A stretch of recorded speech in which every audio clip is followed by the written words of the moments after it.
Hello and good afternoon from Alliance magazine in London. Welcome to philanthropy professionals, philanthropists and scholars around the world for our webinar today on understanding and improving the practice of philanthropy. I hope you and your loved ones are well wherever you're tuning in from. I'm Charles Keedon and I have the privilege of editing Alliance and moderating today's discussion. For those new to Alliance, we're a leading publication covering global philanthropy. We try to offer a nuanced, in-depth coverage both online and through our quarterly print issue. If you enjoy this webinar, I'd encourage you to subscribe at alliancemagazine.org for a 20% discount using the code Cambridge20, and you can see that in the offers tab on the right-hand side of your screen. Supporting us is an important way to support both our non-profit work as well as yours. Today's webinar is taking place to coincide with the establishment of a new Centre for Strategic Philanthropy at the University of Cambridge's Judge Business School. We're proud to partner with our colleagues at Cambridge and grateful to them for inspiring and sponsoring this webinar. However, I should note that today's discussion will be entirely editorially free and independent, in line with our mission to hold up a mirror to philanthropy. I'm sure regular readers of Alliance would expect no less. So, what happens when the worlds of philanthropy and academia collide? Over the last 2 decades, a growing number of philanthropy centres have emerged, often situated in business schools.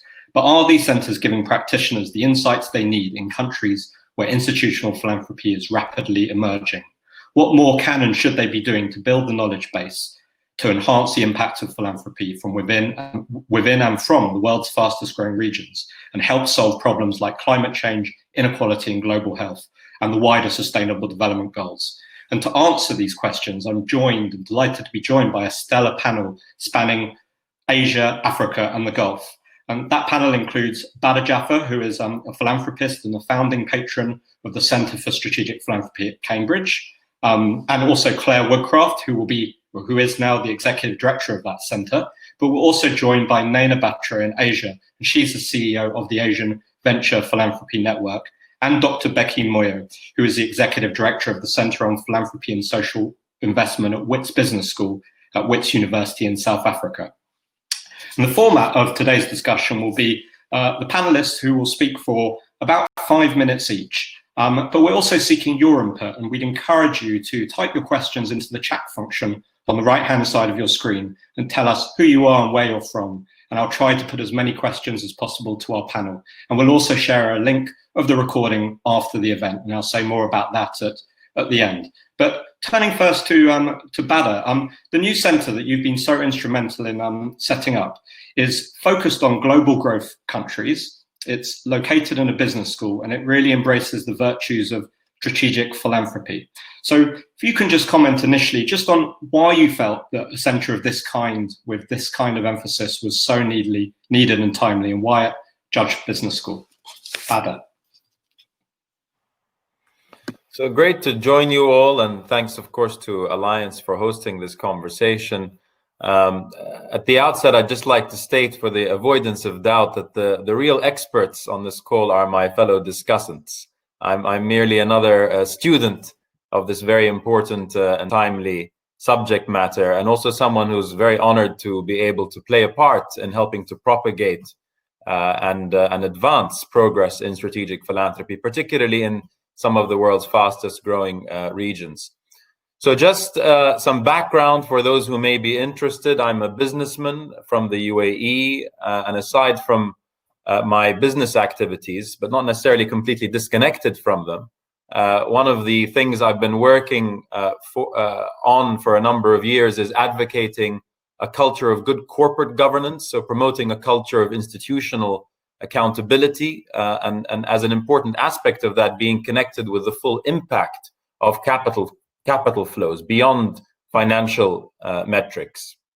One of the organizations I've been involved with since inception 10 years ago as its founder is the Pearl Initiative, which is a nonprofit Gulf-focused by business, for business organization that seeks to promote the business case for good governance beyond rules and regulations, and to do so in a collaborative way, again, to build a strong community and wherever possible, united community around good practice. And we do this using a number of different methods across various programs, including conducting and disseminating research, hosting hundreds of events and discussions every year, and engaging deeply, not just with the business community, but also the vibrant student community in the Gulf region. For those of you interested in what the organization's been doing, you can visit pearlinitiative.org. That's a shameless plug.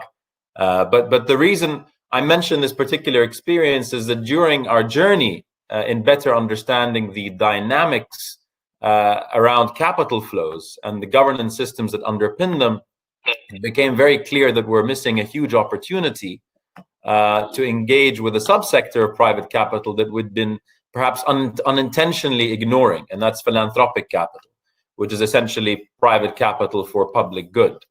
There was and still is a massive opportunity to understand and analyze the huge flows of philanthropic capital that exist in our region, with a view to helping to ensure that capital is generating optimal impact for its intended causes, whatever those causes may be, and even eliminating unintended negative impact in some cases. Which is why the Pearl Initiative then partnered with the Gates Foundation a number of years ago, in partnership also with others in the region, to launch a specific program working to help elevate the overall essential and even more critical role of this important sector. And I guess just as the vision of the Pearl Initiative, which is a thriving economy in the Gulf region underpinned by a private sector which embraces good governance as a pillar of sustainable growth, the objective of this program that we created with the Gates Foundation is to see how we can bring philanthropy out of the shadows, if you will, and perhaps as a peripheral player to being a key partner working alongside other key sectors to combine forces to addressing our region's greatest challenges.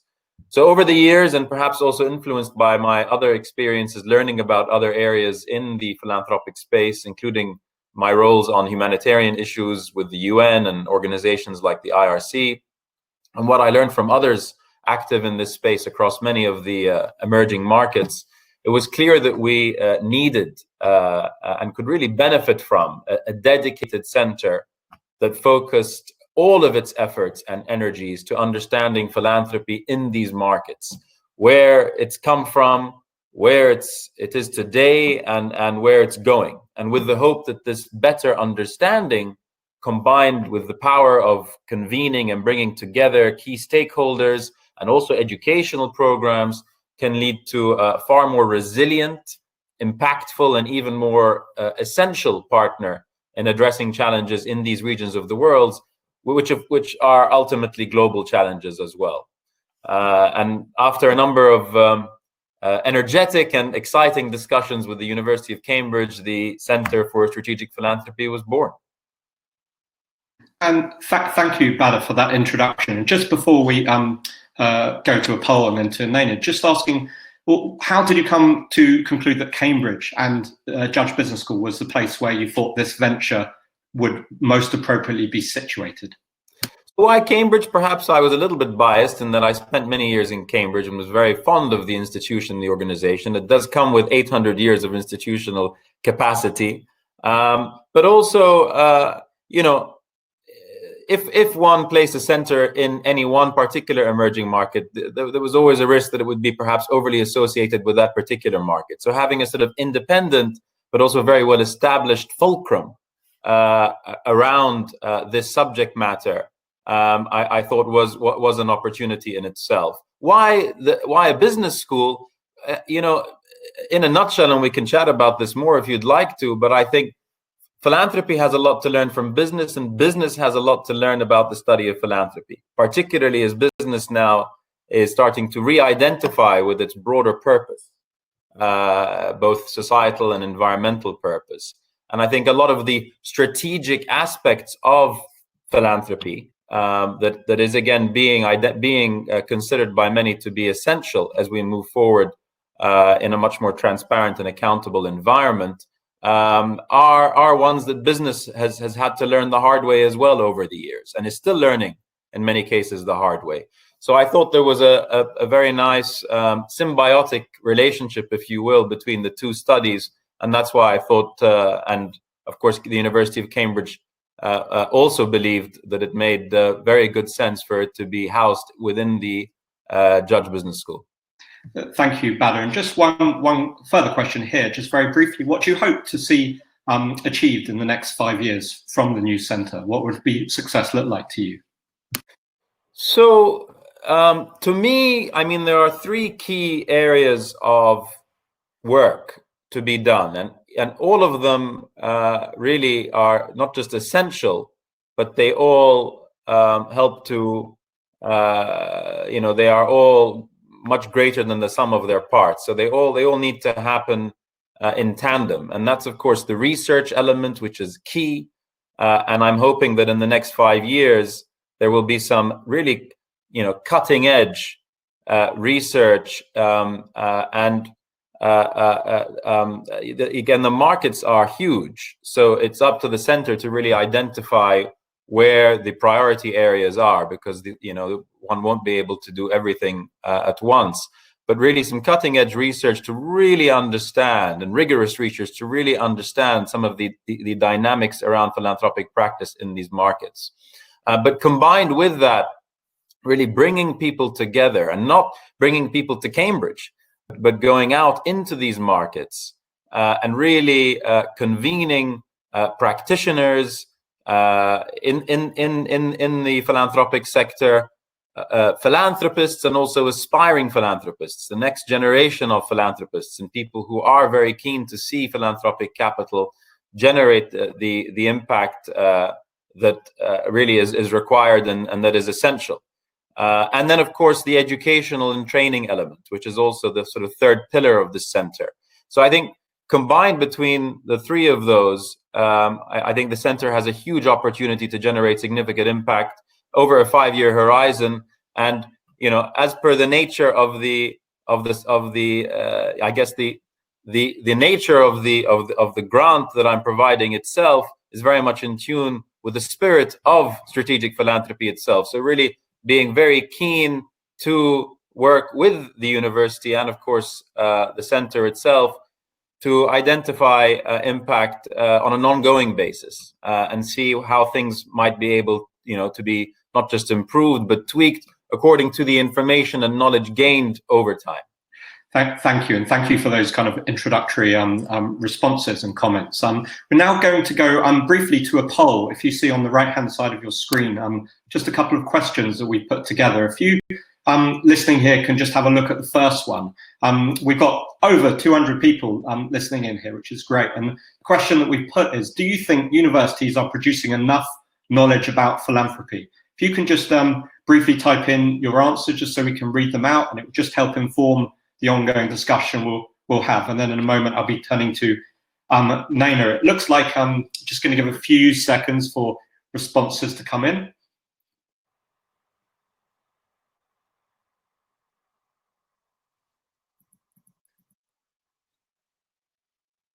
And according to those of you that are applying here, and of course who may well be, and we are a group with a particular interest in this topic, but the overwhelming majority are saying that either not enough knowledge is being produced by universities about philanthropy, or indeed that so much more is needed.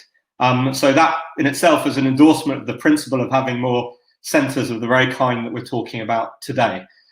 So with that in mind, I'd like to now turn to Naina Batra over at the AVPN. She's it's 10 o'clock at night in Singapore, so we're particularly grateful for you joining us, Naina. Can we have your perspective on what you see practitioners needing where you are? Thank you, Charles, and good evening from Singapore. Thank you for inviting me to join this very important discussion. So for those of you who are not familiar with AVPN, I'm Naina Batra, and I lead the Asian Venture Philanthropy Network, or AVPN, out of Singapore. We are the largest social investment network in Asia, with more than 650 members from 36 countries. So, the philanthropy in Asia has existed forever. It's just that institutional philanthropy has seen a lot of growth in the past years. And a large part of the reason for that is that wealth has grown at a tremendous rate in Asia. And, it is the continent which has the largest number of billionaires, and we are finding that the growing philanthropic ecosystem in the region is supported by strong research institutes, and there is an active engagement of both the academic as well as the practice-led research communities within the social sector. So AVPN ourselves looked at our own members, and we produced something what we call the social investment landscape study, which also sort of highlights how philanthropy has not only grown, but it's also become more structured and more institutionalized. And we looked across 14 markets. So we looked across to try and see how philanthropy has changed. And what we found is that traditionally active markets like Hong Kong, India, Japan, and Singapore have seen philanthropy initiatives become much more informed. They've become much more diverse and more innovative. India, for example, has seen philanthropy increase almost 6 times from US dollars 934 million in 2011 to, when we released the report, to more than 5.6 billion in 2016. And that's grown, I think, almost, sort of 50% more in the last 4 years. More than that, we've seen sort of emerging markets like Indonesia, Vietnam, Myanmar, Thailand, all showing increasing signs of well-managed institutional philanthropy. China, of course, is the one sort of economy where we've seen a lot of wealth that's grown. And we did a study on philanthropy in China in 2018-19, and we realized that there were more than 268 family foundations that were already established. So what I believe, Charles, is that this would not be possible without the backbone of strong research institutions who actually help build the knowledge base for philanthropists to make strong evidence-based discussions. They also help philanthropists to identify funding opportunities and challenges and recommend kind of the best approaches to maximize impact and reduce funding waste. Even at AVPN, we have found that in our membership, these research institutions are a core pillar. And, our membership is very wide. We're a very broad church, and our membership sort of encompasses philanthropists, impact investors, corporates, as well as research institutions. And research institutions currently form about 10% of the ecosystem representing different parts of Asia. So I'll give you a couple of examples how they've supported it. So in Thailand, for instance, the Thai Development Research Institute actually engages the nascent philanthropic sector in the country to think beyond traditional charity giving towards looking at effective philanthropy by becoming more accountable, more transparent, and more strategic. You also have global institutes like JPAL, which is a policy think tank, and I think a lot of you are aware that the founders recently won the Nobel Prize in Economics. Their initiatives have aimed to identify key policy priorities and actually look at what are the gaps before designing the solutions. So JPAL has been very active in India, in Indonesia, and working with philanthropists to look at seeing how they can actually partner with government, how can they actually have these partnerships with policymakers, how can they be more aligned. Having said that, though, I do believe that philanthropists are still looking for more best practice examples, more peer-to-peer learning opportunities, and more opportunities to engage and learn and collaborate with others. This can take many shapes and forms. We have Asia-based members like the Sasakawa Peace Foundation, who's collaborated with Angin, which is another member of ours, which looks at bringing angel investors together. So, Badr talked about the confluence between business and philanthropy. This is an example in Asia between one of the largest foundations in Japan coming together with an angel investing network in Indonesia to develop online learning opportunities and courses that cater very specifically to organizational strategies and ecosystem needs. So in this instance, what they did is they developed a masterclass on angel investing in Southeast Asia, specifically focused at investing in organizations that had impact as their prime motivator. The India Climate Collaborative is another partnership that we've seen that's grown, that is looking very specifically to integrate research institutions as a part of their collaborative members from the onset of their operations. And it's made it one of their shared aims to increase the accessibility of academic climate-related research data to the wider public in India. One of the things we find which is a big barrier in philanthropists actually making investments in climate action, is actually having accessible climate-related research, which helps inform their investments and their philanthropic decisions. AVPN also has recently launched an academy, which we are hoping to partner with the center at the Judge Business School to provide an understanding of what different social investment practices are, from philanthropy across the continuum of capital all the way to ESG investing, and to see how we can develop case studies together that actually capture what people are doing in the fields. So we are also sort of inviting members across Asia to contribute their case studies and join us to help build the capacity of the region's ecosystem. Thank you very much, Naina, for that overview from your vantage point in Asia. It's interesting to hear about collaborations around social investment already on the cards between Cambridge and your colleagues and yourself in Asia. I'm sure there's lots more that can come out of what you're saying, and there's already lots of information and comments in the chats, but I'm going to, which we'll pick up in a bit, but I'm going to go straight to Becky Moyer now in South Africa at Wits Business School. For your view, having recently been involved and now being executive director of a centre for philanthropy and social investment there. Becky, perhaps you can just give us a very brief, just no more than just several minutes overview of how research is contributing to African philanthropy practice. Very sorry to rudely interrupt. Sorry, Charles. Just I wonder, some of the speakers may not realize, but their cameras are off.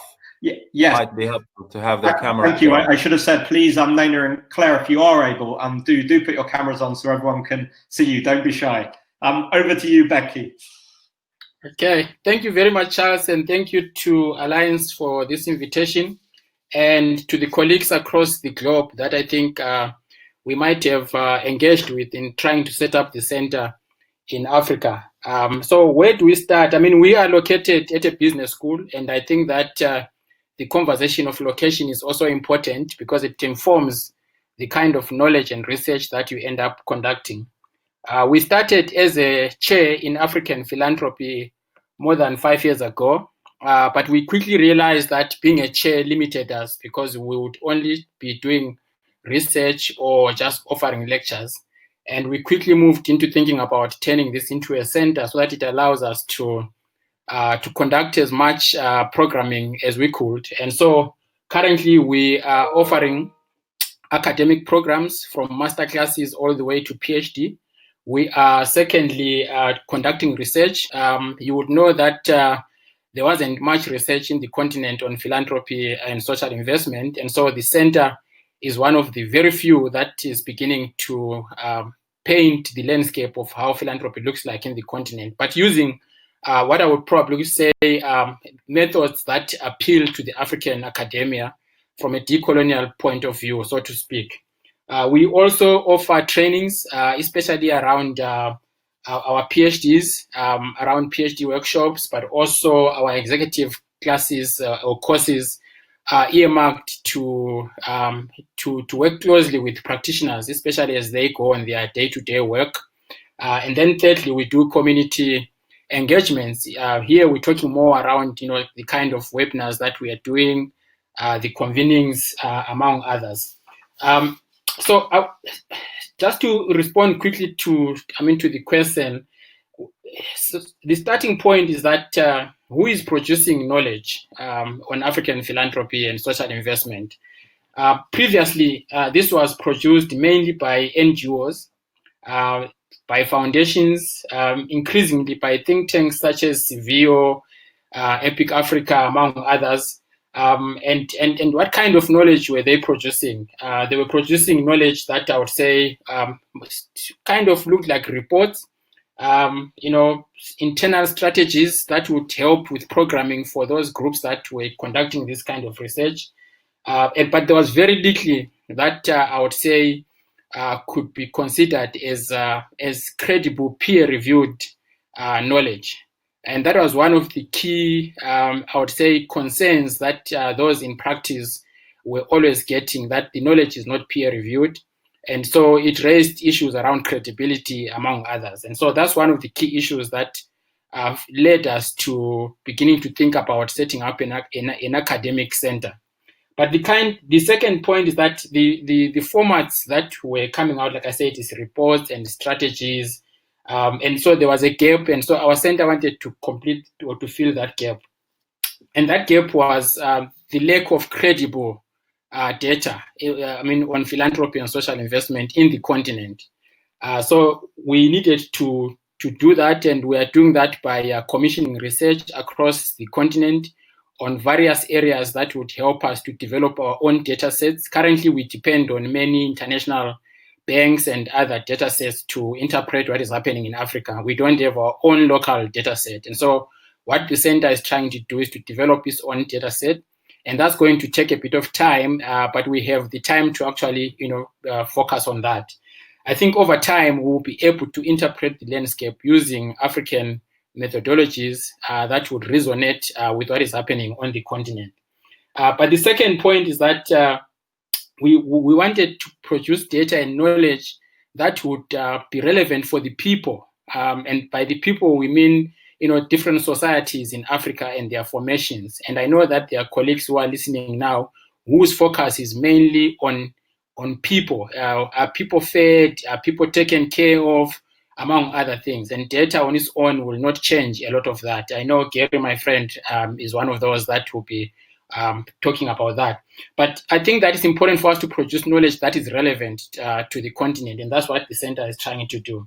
But the second thing is that we knew that this knowledge will be useful for decision makers, but also for the practitioners to have informed decision making, but to have credible knowledge for policies that they might want to put in place. And so we in many ways cater for policymakers, for practitioners, as well as those who are in the research and academic community. We also think that it's important for us to create this knowledge, and we are going to be launching our first journal in August. And that journal is a combination of academic articles and what we consider to be practice notes filled from the notes. And we want to continue in that trajectory because we want to make sure that our research is informed by what is happening in practice, and our practice is informed by what is happening in academia. And so that symbiotic relationship is what we are looking at doing going forward. And so in terms of our next steps, we will be offering short courses. I don't have time. I would have wanted to share a screen, but I think we can do that at some other time. Our short courses are starting in August. And those are short masterclasses that are targeting professionals. And to begin with, we have 7 of them, that range from finance for social enterprises and NGOs that look at introduction to philanthropy, in particular community philanthropy. We are looking at liquid leadership, which is what is happening right now. How do you lead in the context of crisis and in the context of uncertainty? We are also looking at how to mobilize resources to help sustain the sector. We are also looking at issues around venture philanthropy, among others. And those will then, over time, be offered as certificates over a 6-week period, and we'll start rolling that out in September this year.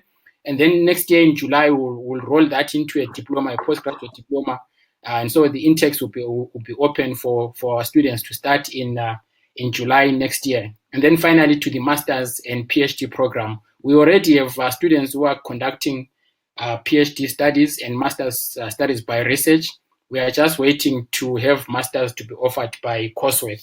I hope I've covered most of the areas in a quick sweep of things, but I think I'll come back to some of the questions that I'm seeing coming up on the screen. Thank you very much, Becky Moyer, for that quick sweep, as you put it. You've mentioned the links between research and practice.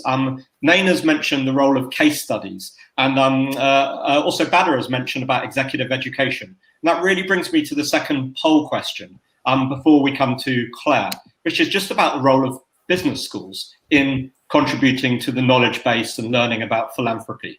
the second poll question. And some people might see, because of all these things you've been mentioning, business schools are well placed. So we wanted to just ask a binary question here about the views of people here about whether business schools are the best place to learn about philanthropy. It's been a heated subject of conversation around the academic ecosystem. It came up in research and in debates with very different views from different people based on what people think are needed. So it'd be useful to hear, just given the dominance of business schools in the landscape, what people think about their role. Do you think business schools are the best place to learn about philanthropy as opposed to any other disciplinary settings or interdisciplinary settings?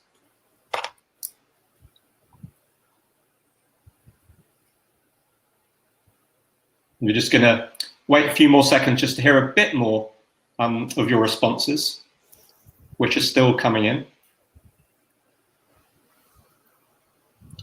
I should also say these are questions that also came up in those that were submitted in advance. So it looks like we've got an initial just snap reaction of about 25% feeling that they are the best place, and about 75% saying no, they're not. But of course, what the question doesn't do is give a space for a bit more elaboration about how centres might partner with one another.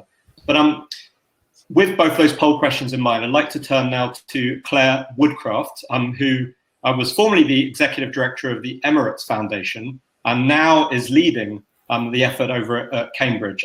Just to say a few words of comment about the journey to setting up this centre. No small feat to set up a new centre in an old university. How did it happen, and what's on the agenda, Clare? Thanks, Charles. I'll try to be succinct on this so we've got time for interaction. And big thanks to Alliance for being really supportive for the centre in the run-up. And I really feel like this is our community, so it's great to see everybody on the call. Good to see that the first poll question fully endorsed the need for the centre. And I often think, was it hard setting up this? Well, I think the hard part was COVID-19, to be perfectly honest with you. 10 days after I joined, there was a global crisis and lockdown, and my academic director, Kemal Munir, says, all hell broke loose once you showed up, Claire. So I think that was a challenging part, that our, operational circumstances were difficult. However, I always feel that things are made much easier if there's a need for something.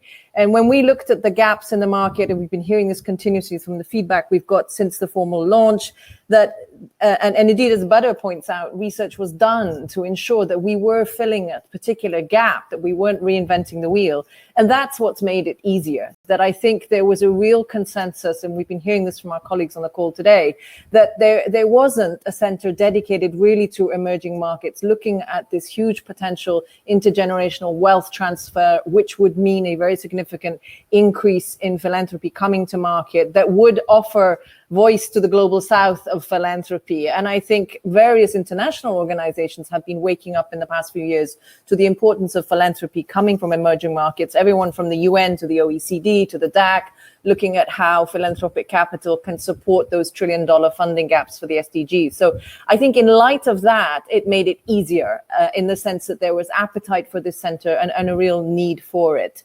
Looking then at, so what are we focusing on?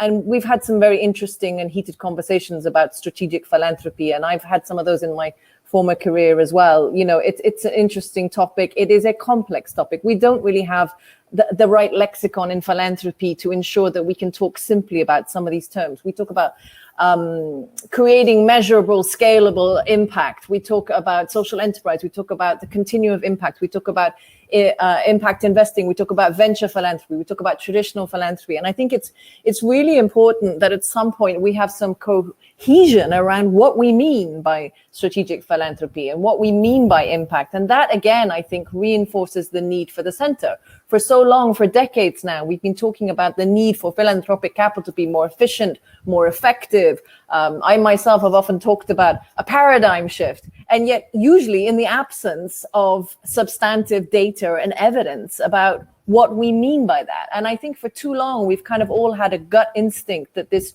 huge resource, growing resource, could deliver more impact, but we weren't able really to talk in tangible academic or scientific or evidence-based, data-based terms as to what we meant by that. So I think that's really the opportunity of the center to provide a framework for these kind of discussions. And importantly, there is much debate around how effective philanthropy has been historically, that there is room for improvement. Personally, in my own experience of working 20 odd years in emerging markets in philanthropy, I see that there is massive well-intentioned efforts, and yet the ability to create sustainable, scalable impact at scale is extremely difficult in these markets. And it would be good if we could get better at sharing experiences around that, sharing knowledge, doing specific dedicated research to that, to understand, to cite the words of our newly signed up research partner, Caroline Fines, who does a lot of work on evidence-based giving. Do we actually know what interventions work best? Do we actually know what organizations work best? Do we actually know which ways of giving work best? And I think the answer to most of those questions is no. And we need more data. We need more evidence. So I think that is the opportunity for the center. You asked about the comparability across growth markets. So we've said that we are looking at emerging markets with a particular focus on Africa, the Middle East, and Southeast Asia, because we found in the research in the run-up to the center that that's where there was perhaps less activity, less information, and less research. But I would personally argue that when you're looking at philanthropy, there is a homogeneity of the operational challenges that organizations face. Yes, of course, the socioeconomic circumstances of foundations or philanthropists working in those various markets are very different.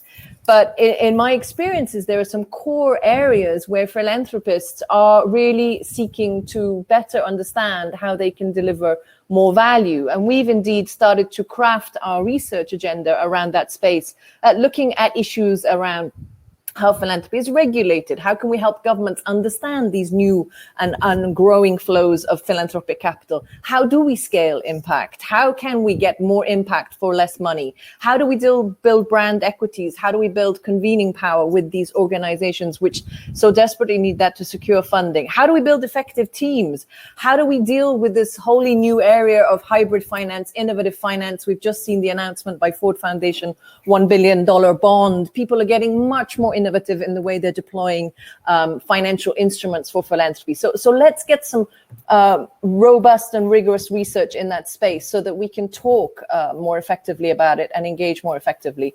And finally, I would just say in terms of the need for this in terms of competence development. So having run Emirates Foundation for 6 years, which is by most standards, quite a large institution in the Gulf, I would have died to have had an opportunity like this to send my leadership team to an organization like Cambridge University to just get a much better understanding of organizational effectiveness and efficiency in light of the opportunity of philanthropy. So we went through a transformation from traditional philanthropy, a lot of grant making, to something that was much more focused, much more of a venture philanthropy model that was market-based, looking specifically at youth development, moving from short-term to long-term, moving from scattered to focus, training up our employees to be very entrepreneurial and innovative in their thinking. Look at how we measure our outputs and not just our input. That process and that transition was challenging in the absence of resources,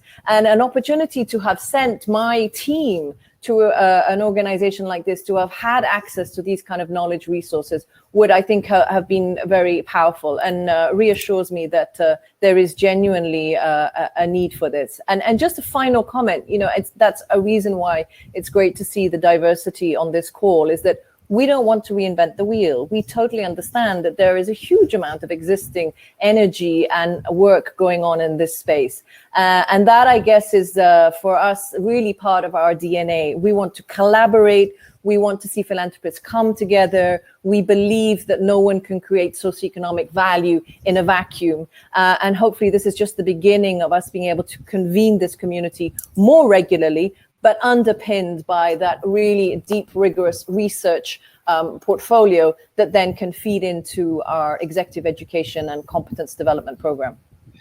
Thank you very much, Claire, and particularly for that passionate kind of defense of the needs that are out there, based on your own experiences working in the Gulf and seeing the needs of practitioners there. And I should add that there are lots of comments coming in, some on that question of the business schools. Luke Ashby, for example, saying with the massive generational transfer of wealth, business schools are the ideal or good place to bring evidence-based best practice to the philanthropists of the future.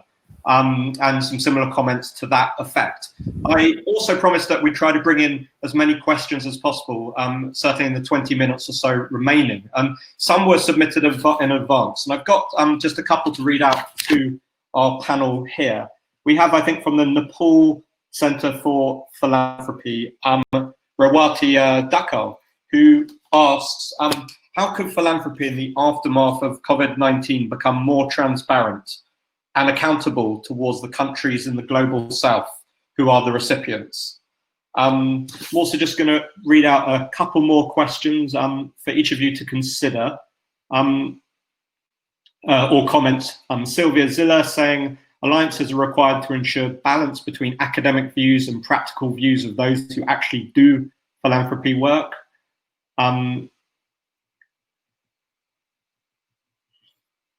Jessica Horn, who I think is at the African Women's Development Fund, saying, I appreciate that we need to develop standards around evidence, but to associate rigor only with peer review and other elite academic processes perhaps needs some rethinking.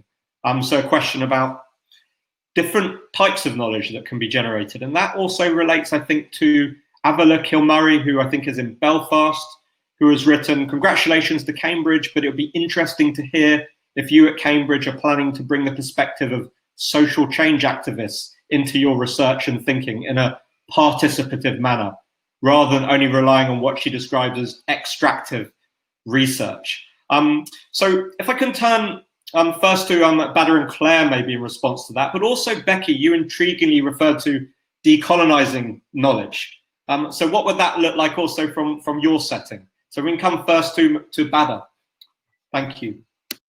So I'll just respond to one of those questions on transparency and how COVID and the experience that we've all lived through and are living through vis-a-vis COVID and perhaps the aftermath, and how that might accelerate the trend towards more transparent giving. Again, I think what's important, at least the way I see transparency, is transparency in itself isn't what leads to better impact. I think transparency leads to better accountability, which in turn leads to much more focus on the impact being generated. And that applies across all capital flows. But of course, we're talking here about philanthropic capital. And I just give you one example to demonstrate the opportunity here, which is in Islamic philanthropy. So between zakat, for those who may not know, which is compulsory almsgiving in Islam, one of the 5 pillars of Islam, and sadaqah, which is discretionary almsgiving, it's estimated by the IDB, the Islamic Development Bank, that anywhere between, at the lower end, 400 billion up to $1 trillion a year is deployed in almsgiving, in Islamic philanthropy across the world. And this is a community of 2 billion Muslims, the majority of which comes in what I refer to as the retail giving. So smaller donations, but pooled through a very large community. And that is a massive amount of money. Even at the lower end of the scale is equivalent to the total global humanitarian plus development aid budgets around the world.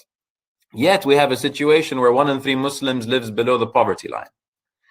And of course, the key question that comes to mind when you hear those huge sums is, where is that money going? The unfortunate reality is we don't actually know where the majority of that money is going. But therein lies a huge opportunity and perhaps also urgency to ensure that through transparency and better accountability, we're able to identify the flows with a view to helping to improve impact and making sure that the intended outcomes are indeed happening. Now, I'm hoping that, and again, when we talk about philanthropy, philanthropy and philanthropists often associated with some large single donations and pools, but the trend that we're seeing now, and indeed accelerated with technology and through the use of technology, is that we're able to bring communities together to pool smaller donations and grants and collectively generate huge impact and huge outcomes. And I'm hoping, and of course, with online and using technology with online systems, I'm hoping to see more tracking and more transparent tracking available, both from a donor perspective as well as recipient perspective, which will in turn help to enhance the overall experience, both from a donor again and a recipient perspective. And I think one of the key, and I'll just end on this, one of the key exciting trends that I'm seeing and that I'm getting involved in wherever I can is seeing these massive social networks being created and platforms to help to harness this retail philanthropy around the world. A project that I'm working on is specifically related to Islamic philanthropy, but it's not just, of course, exclusive to Islamic almsgiving. I think this applies more generally, and even in the most developed markets, I think there still is a lot to be done to understand what the retail donors' capacity is, not just for giving, but also what their goals are, what their intentions are, and how they can contribute to the bigger picture. So it's a very exciting space to be working in. Thank you, Badr. Clare? Yeah, I just wanted to pick up on transparency. I mean, I think we talk a lot about transparency in terms of, our sector being notoriously opaque in that there isn't that demand for accountability. But I think there's another element of transparency around the extent to which these communities in the markets we're looking at, the emerging markets, have been part of the development agenda. And this is a huge opportunity for our center to provide voice for that input. When I was at Emirates Foundation, we were very involved in the creation of Net Forward, which is the philanthropy network of the OECD. And this was kind of a wake-up call for the international development community that there's this thing called philanthropy, and actually significant funds are coming into this sector. But there was a real disconnect between the developmental agenda of the SDGs, how they were curated, and the voice of the Global South, and notably philanthropy. And I think that's a really important part of transparency. So let's look at if this is money, if this is where the growth is coming, if this is where the future of philanthropic capital lies, then how does that capital translate into policy development policy? We see that a significant amount of philanthropic capital going into the SDGs is coming from industrialized markets and not necessarily coming from the Global South. And I think that is something that we would like to be able to give voice to by doing research in these markets. I mean, Naina and I had this conversation earlier last week when we were talking about how we collaborate. And she said to me, look, if you're going to do executive education, can you please bring us case studies from the markets where we work? And I've heard that elsewhere, that, we are still seeing too much of how philanthropy is going to progress and institutionalize, but using content that is not coming from the developing world. And I think that's an opportunity that we can rise to. Thank you. And just on that, I should say in the chats, particularly in the earlier parts of the chats, there seemed to be a universal endorsement that more knowledge was needed to support the development of philanthropy in these global growth countries and emerging markets. So very much an endorsement for that focal point beyond maybe the Northern Hemisphere. So on that note, coming, if I can, briefly to you, Becky, and also to you, Naina, perhaps you can respond about the plans you have to inform policy where you are, Becky. Okay, thanks, Charles. Just a couple of areas to respond to. The first one is I feel compelled to talk a bit about why we located the center at the business school. So for us, there were a couple of reasons. The first was that the center, the drive actually came from outside academia. It's not something that came from within academia. It's practitioners such as the African Women's Development Fund, Trust Africa, the KCTF, among others, that came together and decided that there was a need for something like this. But secondly, the context is Africa or continues to be in a position where there's a lot that is expected from the business sector. What are the kind of leaders that we are producing? What role should the business play in society, among others? And what is the role of data and analytics in this space in time? And so of all the possibilities, the business school seemed to be one of those areas that could offer a multidisciplinary approach to the work that we are doing.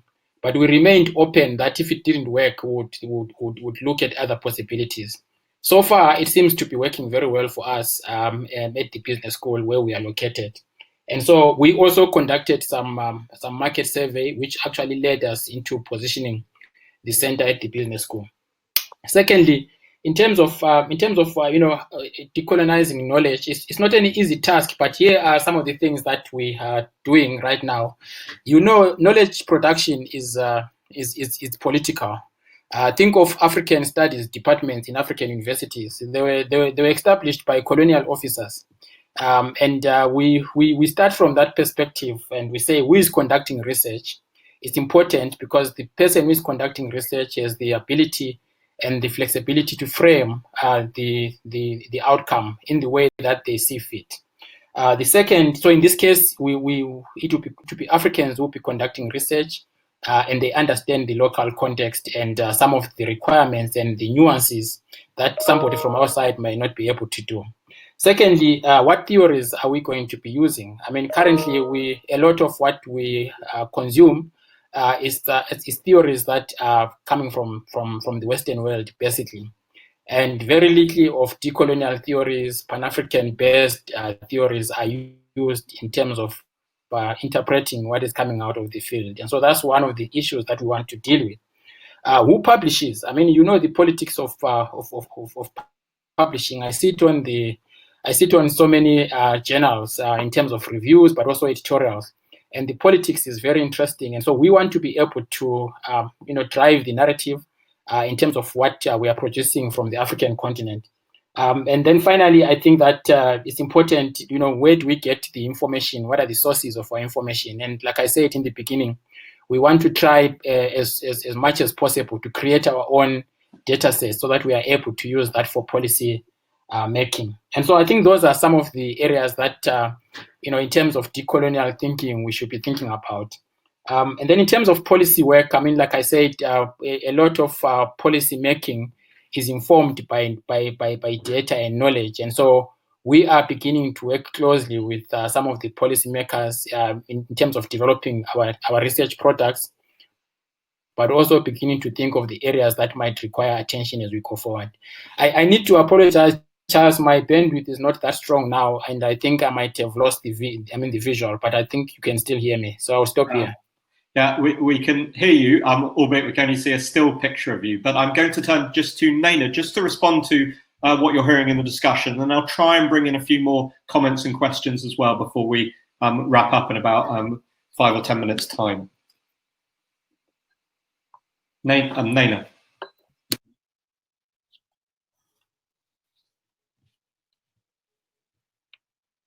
Okay. So thank you, Charles, for that. I actually really endorse everything that Becky said.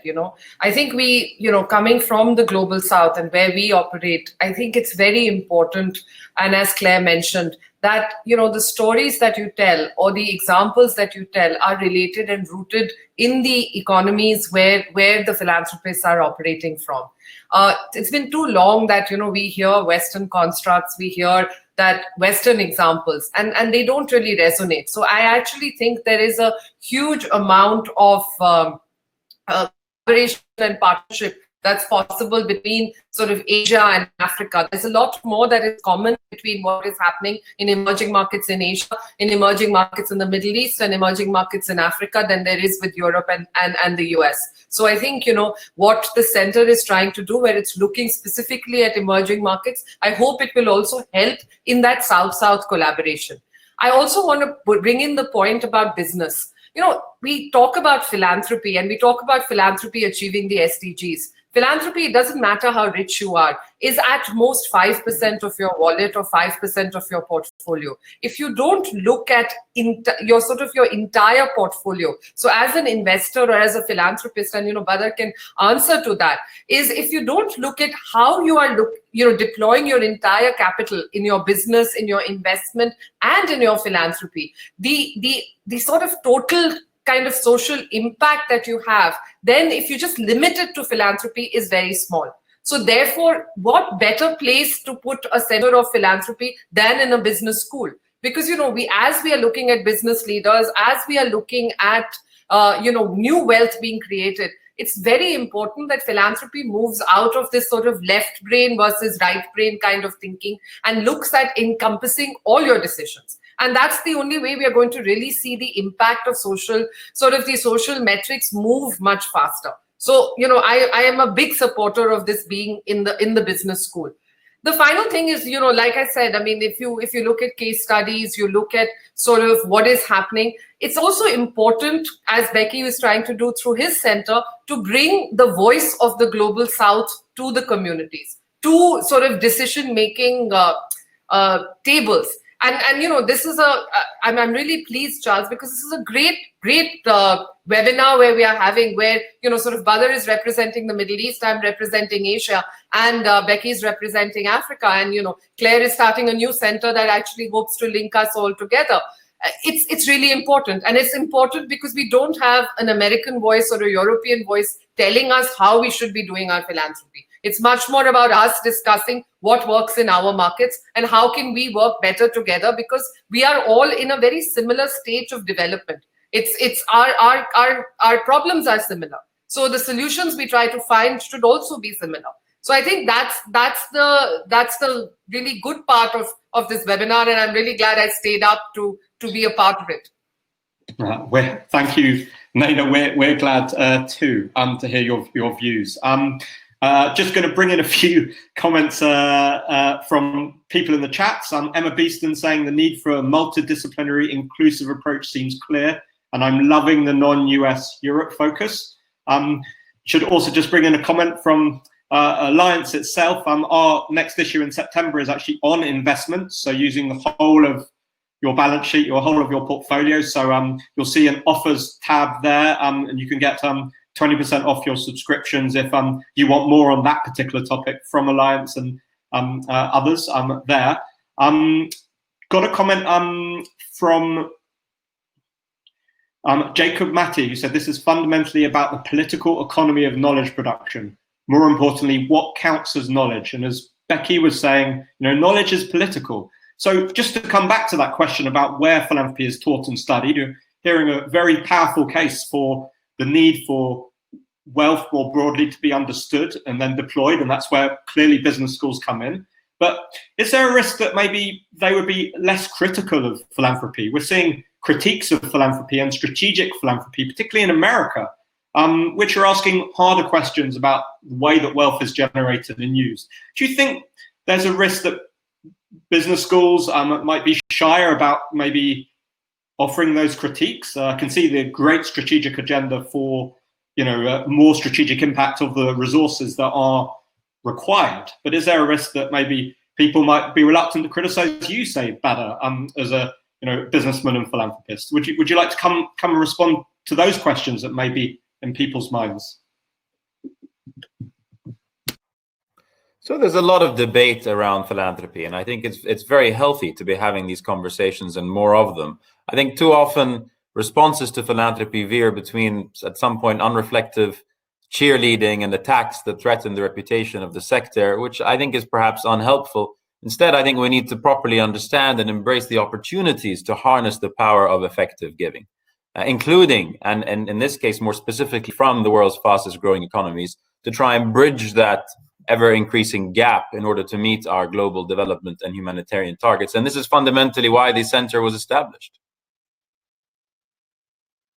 Claire, do you want? Yeah, just very quickly, conscious of the time, just very quickly. I mean, philanthropy is, let's face it, private capital for public good.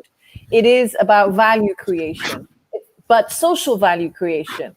And the business sector, the private sector has learned a lot about commercial value creation. So to me, the alignment is about the opportunity of taking some of the ability to create commercial value at scale, the principles behind that, and applying it to social value creation. So there lies an opportunity for learning across learning, but also more importantly, businesses know now that you cannot survive the 21st century if you are not also able to create a social impact at scale.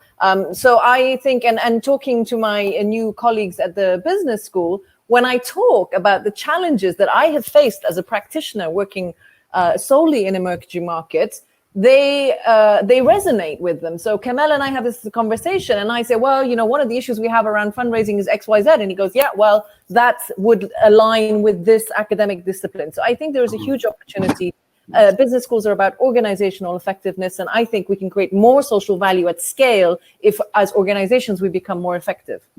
Thank you, and I should mention that Kamal Munir is, I think, your academic director at Cambridge, so I'm sure we'll be seeing more of his work in the years to come.